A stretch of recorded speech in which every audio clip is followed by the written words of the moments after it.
তাফসীরে কবির ইমাম রাজি বলেন ৩-৪ দিন হয়ে গেল, মাত্র ৩-৪ দিন অতিক্রম হয়ে গেল। একদিন সকালবেলা সাহাবীর ঘরে এসে ফজরের আগে ছেলে এসে বলে, আব্বা আসসালামু আলাইকুম।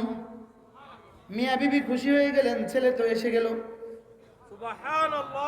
দরজা খুলতেই দেখলেন ছেলের দরজার বাইরে, ছেলের পেছনে শত শত ওট আর শত শত ছাগল। তাফসীরে কবিরের মধ্যে লিখছেন ৪০,০০০ ছাগল, ৪,০০০ ওট। কত কত ৪০,০০০ ছাগল, ৪,০০০ ওট। সাহাবী তো সাহাবী, ছেলেকে কিছু জিজ্ঞেস করার আগে বলে ফেললেন এগুলো কি? সাহাবী তো সাহাবী, এগুলো কি? ছেলে বলল, বাবা আমি তো কিছুই জানি না। আমি যখন দুশমনের বন্দিখানা থেকে মদিনার তাইয়্যিবার দিকে রওনা দিলাম, দুশমনের মাঠে, সৌদি আরবের মাঠে, মদিনার আশেপাশে সব মাঠে ওট আর ছাগল চরে কিনা? ওদের মাঠে আর ওদের মারা, ওদের কি বলে, ওদের চারণ ভূমিতে যত ওট আর ছাগল ছিল সব আমার সাথে চলে আসছে। আব্বা আমি তো আর এর বেশি কিছু জানি না। সাহাবী তো সাহাবী, বললেন ঠিক আছে, আর কোনো কথার দরকার নাই, এখন যাও ঘুমাও, ফজরে রাসূলের কাছে আগে বিচার হবে। ফুট পাওয়ার খুশি না ছাগলের মাসালা? কি? আরে উটের মাসালা আর ছাগলের মাসালা, এগুলো কি হবে?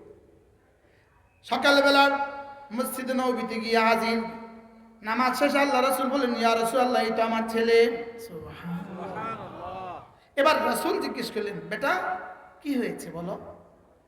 ইয়া রাসূলুল্লাহ দুশমন তো আমাকে ধরে নিয়ে গেছে, দুশমন আমাকে ধরে নিয়ে গিয়ে এক ঘরে বন্দী করছে। সাহাবী বলেন, ইয়া রাসূলুল্লাহ প্রতিদিনের মতো তারা সকাল থেকে সন্ধ্যা এক গ্রুপ আমার পাহারাদারি করত, সন্ধ্যা থেকে সকাল এক গ্রুপ পাহারাদারি করত। ওরা ৩ জন রাতে আসতো পাহারাদারি করত, ৩ জন দিনে আসতো পাহারাদারি করত। হঠাৎ করে আজকে মাগরিবের পরে যারা পাহারাদারিতে আসলো, হঠাৎ করে আল্লাহ তাআলা এই পরিমাণ ঠান্ডা বাতাস প্রবাহিত হলো আর ঠান্ডা বৃষ্টি শুরু হয়ে গেল, এরা পাহারাদারিতে টিকলো না, এরা পাশের ঘরে গিয়ে আশ্রয় নিল।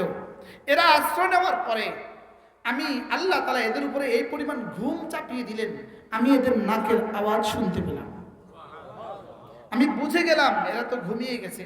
আল্লাহ তাআলা তো এদের উপরে ঘুম চাপিয়ে দিলেন। আমি এদের ঘর থেকে বের হইলাম, মদিনায় তাইয়্যিবার দিকে পা রাখলাম। পা রাখতে দেরি আব্বার ঘরের সামনে আসতে দেরি নাই, বাড়িতে পৌঁছে গেছি। কত দূরে ছিলাম জানা নাই, কোথায় ছিলাম জানা নাই। এবার ইয়া রাসূলুল্লাহ আমি যখন মদিনায় তাইয়্যিবার দিকে রওনা দিলাম, দুশমনের চারণ ভূমিতে যত ছাগল আর বকরি ছিল আর যত উট ছিল আমার পিছু পিছু রওনা। আচ্ছা, এবার সাহাবী বলেন, ইয়া রাসূলুল্লাহ এগুলোর মাসআলা কি হবে? এগুলোর মাসআলা কি? এগুলো কি আমাদের জন্য জায়েজ হবে না নাজায়েজ হবে? এগুলোর ফতোয়া কি হবে? রাসূল তো রাসূল, ওমা ইয়ানতিকু আনিল হাওয়া ইন হুয়া ইল্লা ওয়াহয়ুন ইউহা। রাসূল তো রাসূল, রাসূল কি বলবেন? এই ছাগলগুলো জায়েজ না নাজায়েজ, রাসূল কি বলবেন? রাসূল তো আকাশের দিকে তাকান। এখনো রাসূলের কথোপকথন শেষ হয় নাই, জিবরিল এসে হাজির। কে হাজির?